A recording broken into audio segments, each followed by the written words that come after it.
communication has to be on the mark, as we are into the game already.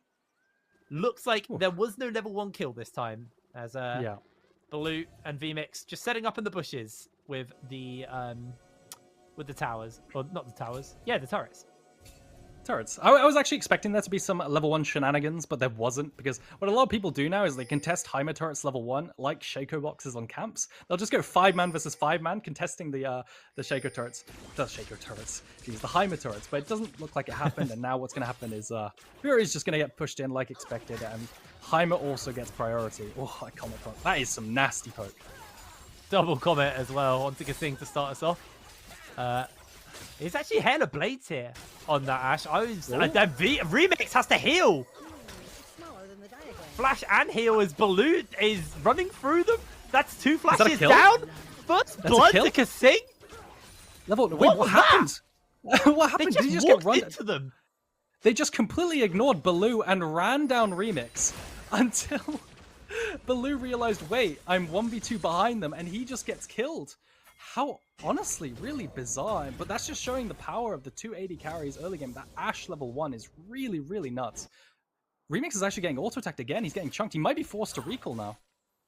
He has no summoner spells. They only have Ignite in this bot lane. Baloo and Remix both missing their flashes. Heal down on Remix as well. This is just a colossal failure here from the side of Nativz. And unfortunately for them, with the wave in this current state, it's going to take them a little while before it starts to push back into them. They finally get level 2 on to Remix, but again, half HP, he's got 4 CS, and now Baloo with the turrets. He's not even going to really help the turret, the lane actually push in, because those turrets are just naturally going to auto-attack the minions. So Flawed's coming down to see if maybe he can salvage what went on in this lane, as Slow lands onto Woolite, but I don't think Flawed's waiting for it. He's going to try and get the flash out of Woolite there.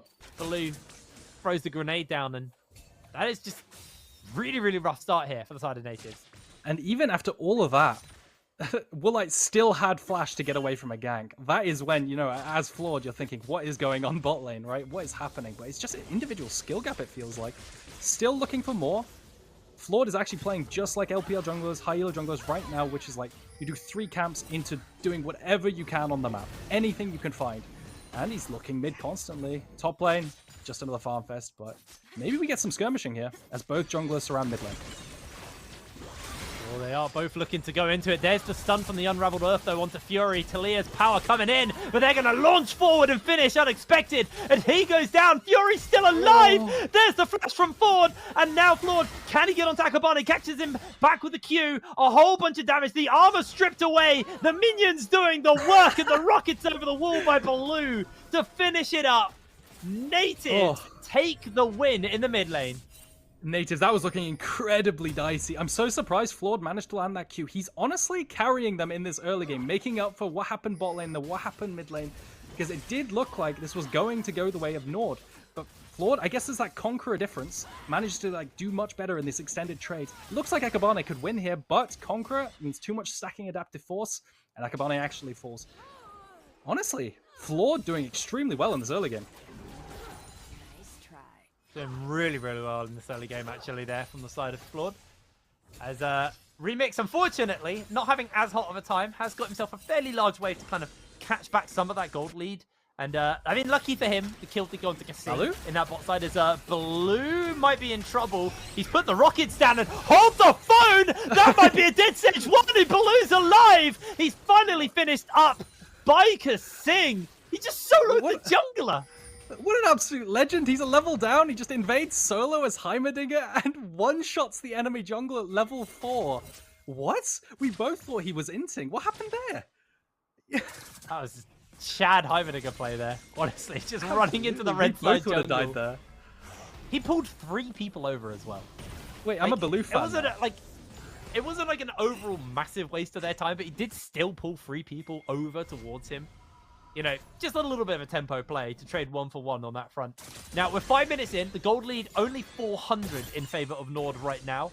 As unexpected on this Talia, with the new kind of revamped version of the Unraveled Earth, it actually makes Fury's life a little bit harder, because if you dash over the longer Unraveled Earth, you do get that stun onto you.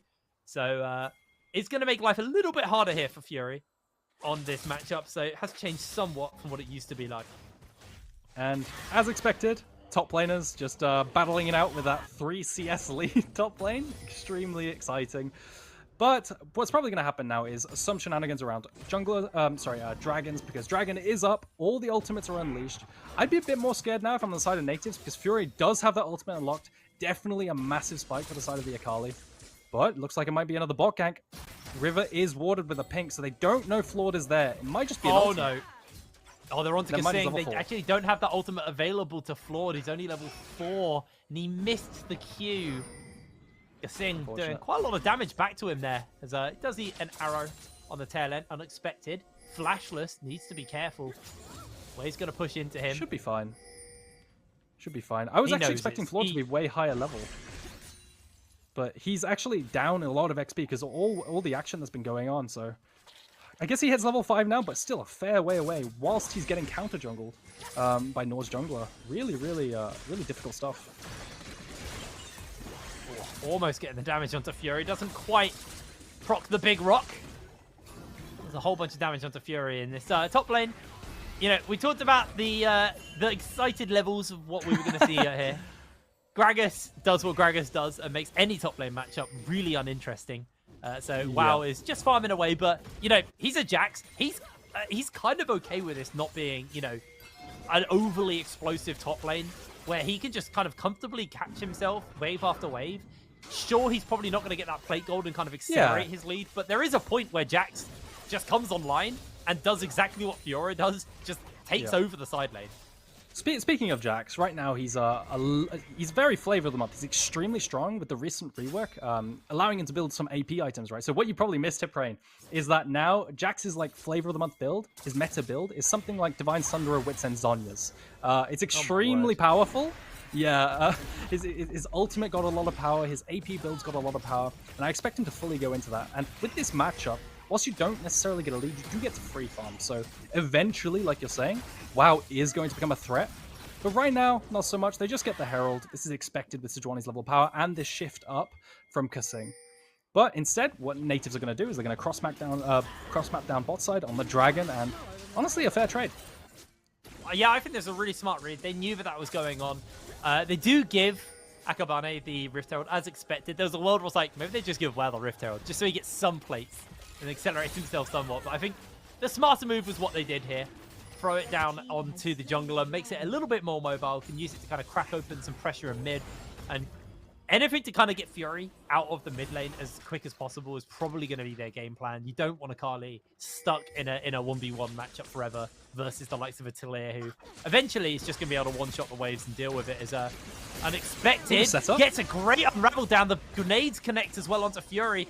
Is just about able to get away, but lovely little shove in there onto Fury and a massive chunk of health taken away from him. So Fury has to play this very, very carefully. You know how we're doing an MVP vote?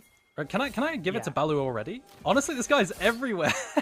And he's just one-shotting and ganking. It's really, really impressive stuff. Even though he did die, a bit of a painful death like level 1, after that, he's had a bigger impact than Kasing, honestly. I guess Kasing is kind of tied to lane as an Ashe, but seriously, really good stuff. Yeah, and he's kind of a Div 2 locked player last season, playing in the Div 2 league. Wasn't, playing on that...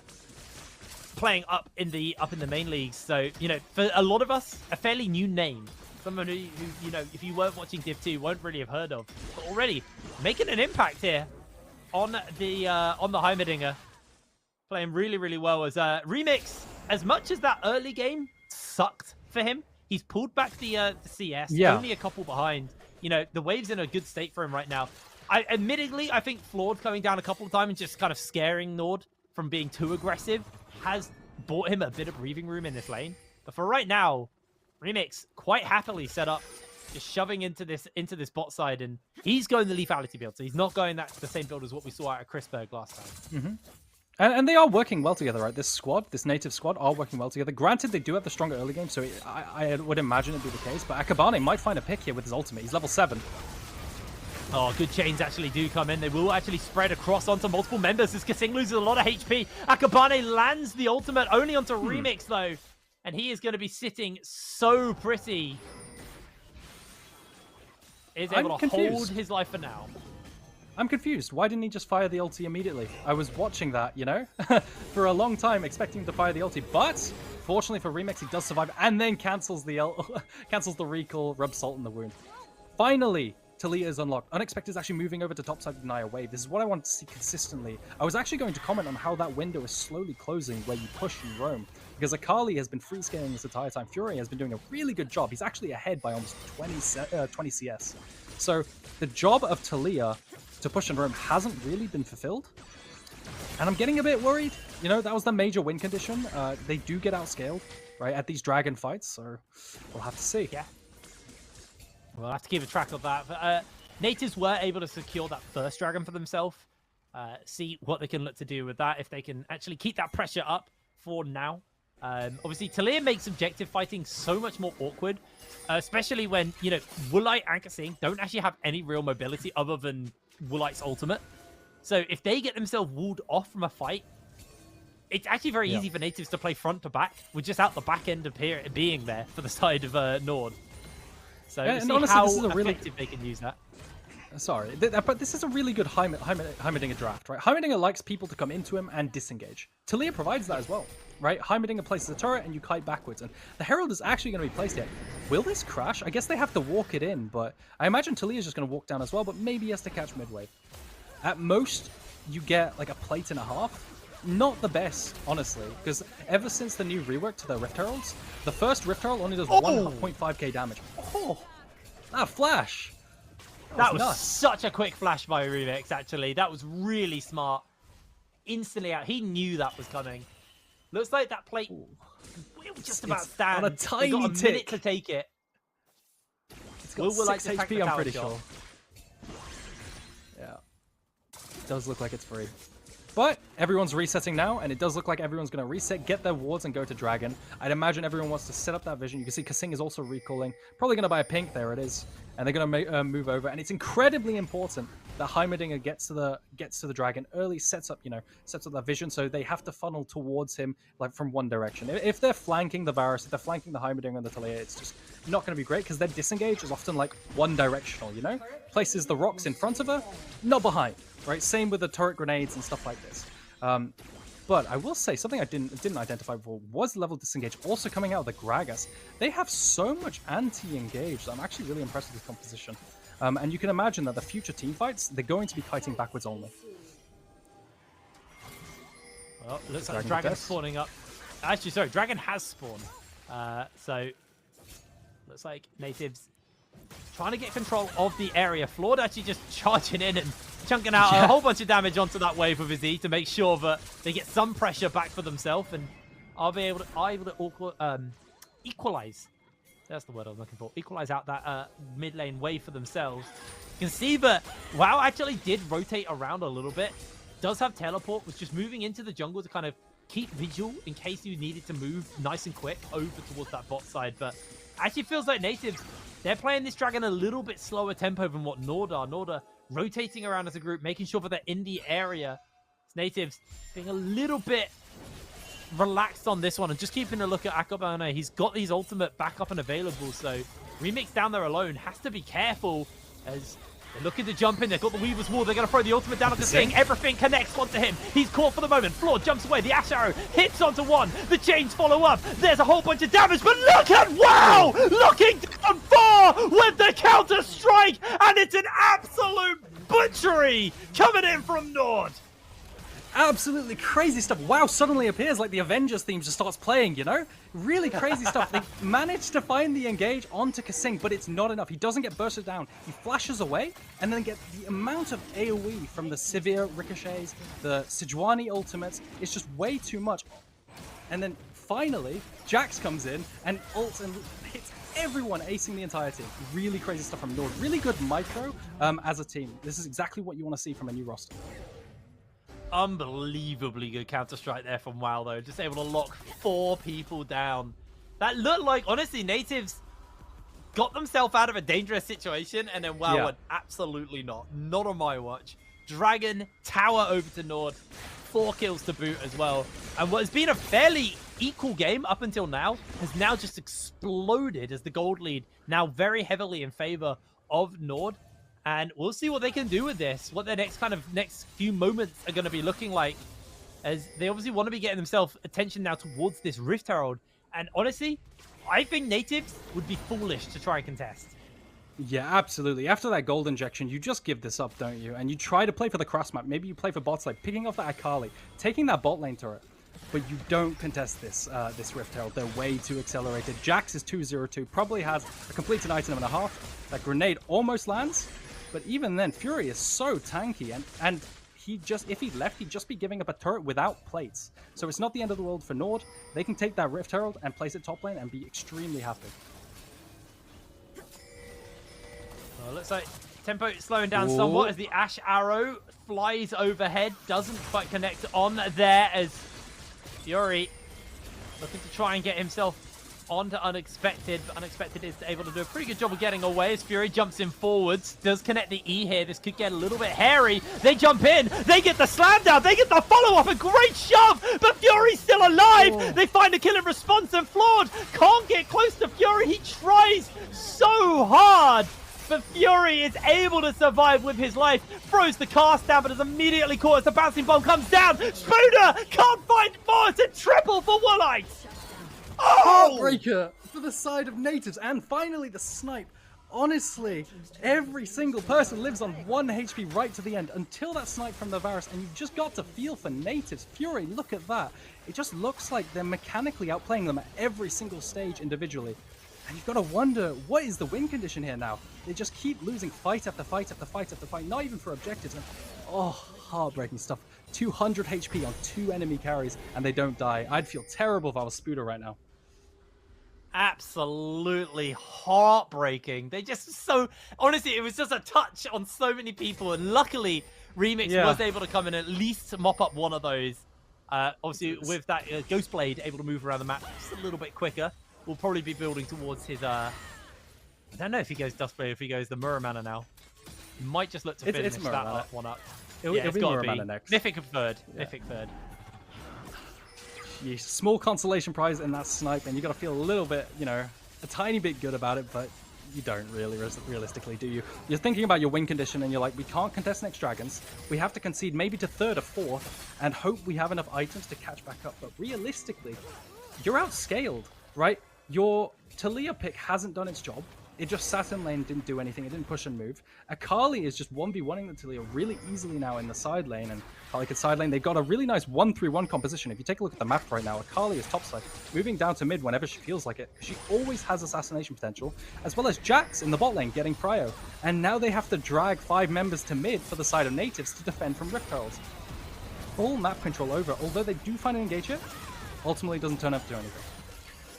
It was just a little bit too long range. I think Flawed would have had to commit way too much to go in for that. Yeah. So decides instead to just back off and give that one over. Tower does fall, unfortunately. Oh, wait, did it fall?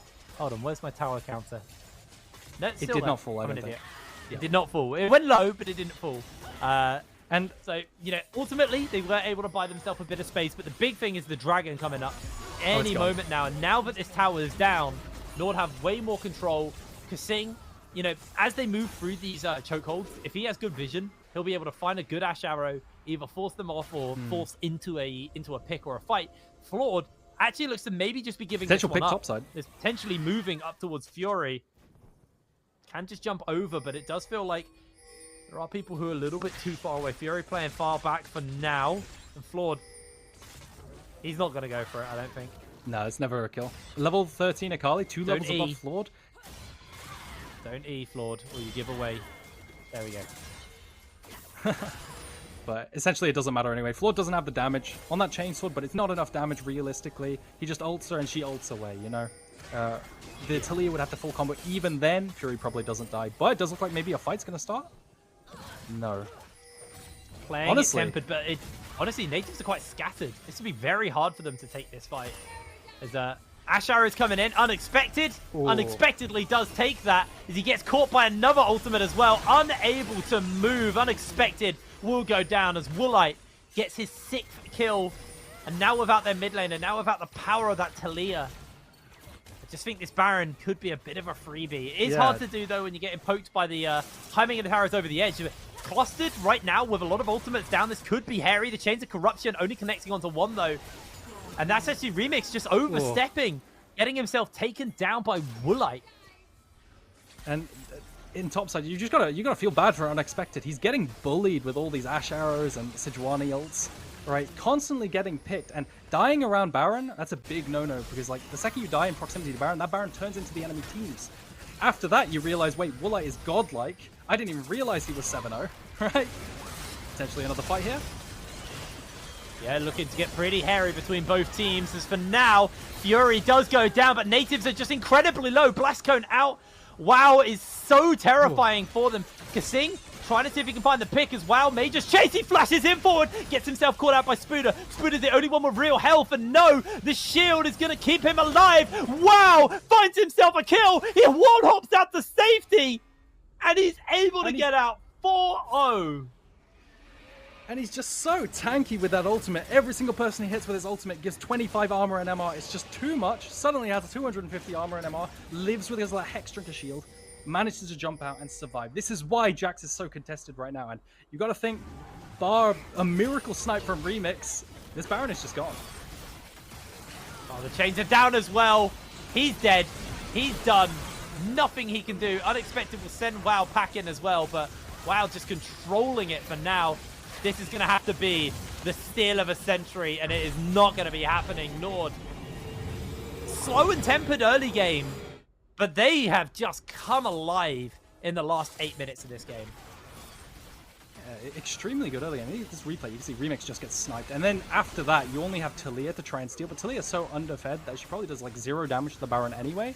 And it just goes over. Now what you probably expect is Dragon to go over. If somehow, because I like to talk about the win conditions of potentially Nativz. Somehow Nativz manage to stay their Dragon. They get a fat objective bounty. Potentially. Maybe they could cross-map tier 2 topside, but it is looking a bit dire, honestly. Talia's not going to go for that. She says it's too deep, and we're going to try and potentially contest by recalling and running to the Dragon. Don't think it's going to happen, though. I would much rather have seen Talia, Unexpected, go for that top tier 2. Yeah, I guess the worry is, you know, I mean, they're only 0-4, so they're not going to be giving over too much gold at this point, unfortunately. True. Probably not worth the full stack. Ash Arrow comes out from Kasing, does miss, but he's got quite a lot of CDR right now. And look at the difference between the AD carries. 11k to 7, well, just about 8k now. It is actually astronomical. 2 levels over to Woolite, over Remix. Remix has been having a very, very rough game, and he's poke Varus. He just landed 2 abilities onto Fury and did nothing. Yeah, and I want to highlight WoW as well, right? Like, WoW hasn't been given any resources this game. He's managed to create leads all by his lonesome, right? He TP'd down bot, yes, and banked off his teammates, but he still created these opportunities himself. And then in team fights, he outplayed mechanically. Honestly, I think the big theme for this team is just mechanical outplays. Oh! Spooner just doesn't get to move. He's down. The Rockets are doing a lot of damage. It's actually Remix cashes in on an 800 gold shutdown. So finally, they inject some gold into their carry. Absolutely crazy stuff. And if you're Nativz right now, you're just saying it's a breather, right? You've got time. You just got 800 gold for your carry, and that gold lead shrunk a little bit, right? Unfortunately, the Dragon still goes over to the side of NORD, and you know that win condition isn't there for Nativz. But still, you've got a little bit of a breather. You can imagine NORD are going to reset after this, and you can just chill, try to farm up, get to that item spike, maybe the 2nd or 3rd item, and pray for the 3rd and 4th Drake fights. It's going to have to be their game plan now, as Remix is desperately trying to scrap together as much gold as possible. He needs to get that Mythic finished up. He's quite low. He's actually very... He'll be all right. He's kiting that red buff. That's close. It's close, but he's okay. He's going to get back, get himself a serrated off that. I believe a serrated. Maybe a Warhammer if he wants more CDR. But I assume... Oh, no, he's actually going...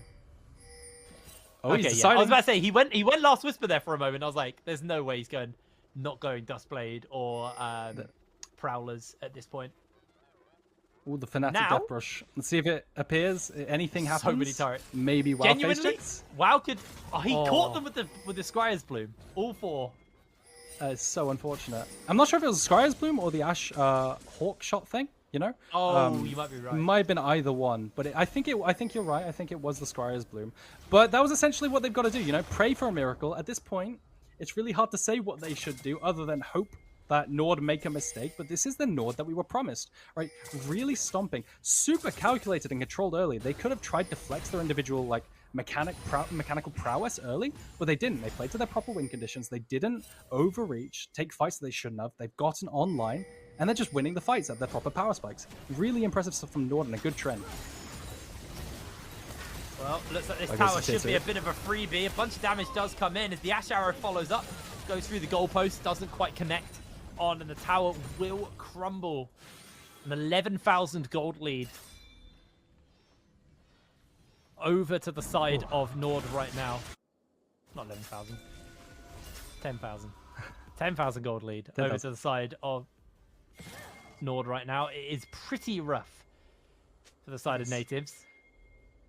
And, you know, I guess the question here is what can Nativz do? Because you mentioned earlier that NORD do just outscale Nativz. So, you know, is this now bar a massive mistake, or is there maybe an item breakpoint? Is there maybe, you know, an opportunity that Nativz could pull this back in? I think it's incredibly difficult because your win condition at team fights is to potentially like poke people out with Delta Varus and then fight afterwards, make picks with Vi into Taliyah combos and side lane picks with Taliyah. The problem is NORD have so much non-committal engage, like so much of it. You throw an Ash Arrow out there, you throw a Sejuani R out there. It's too hard to walk up because you just get engaged on. It looks like mid might even get engaged on right here. If you take a look. Oh, there was a Gragas flash. I don't think they're being... I think they're just being killed. That was just the pick they needed. Spooder's taking a whole bunch of damage. He's low. Is able to survive just a little bit longer. WoW's going to zone them away. And down goes the turret. Down goes the inhibitor. And this could be on pace for a very, very quick win here for the side of NORD. But they are just going to back away for now. Grab themselves the vision. Baron spawning up in a moment as well. Probably just get the reset, spend that gold, and then just look towards this Baron. And again, that just highlights the level of their engagement. They were just able to find a pick under the inhibitor turrets, right? Just throw an Ash Arrow there, throw a Sejuani out, see what you hit. If you hit something, great, go get the kill. If you don't, it's fine. Just wait 40 seconds, you have Ash Arrow again. Really disgusting stuff because the Black Cleaver and Imperial Mandate CDR just means you have ultimate all the time, right? And now it looks like everyone's going to be setting up around that Baron, potentially going for it. Sivir picks up red buff, probably heads up topside and takes this free Baron. Realistically, is there anything Nativz can do? Not really, right? Not really at all. Bar some amazing pick into another pick into another pick. Ooh, But this is... Fury's going to be safe, but they actually do commit a lot here. They're going to get in with the Weaver's Wall. The Ash Arrow comes in over the wall as well. Wow! Comes in with a 4-man counter-strike, and Fury's still alive! He is untouchable! A double kill picked up for WoW! He's looking for a remix, gets himself the triple. Fury, not even phased, able to survive everything thrown down. I don't think Baron's going to be even necessary here. NORD should just be able to close this game out here and now. Teleport's coming in. Spooder, the only surviving member of Nativz. The death timers are too long. And with the demolished procs, WoW should be able to finish up these towers for his team. Nice and easy. The Nexus will be left open as well. Just under 30 minutes on the clock. And there it is. The win for NORD. And you gotta feel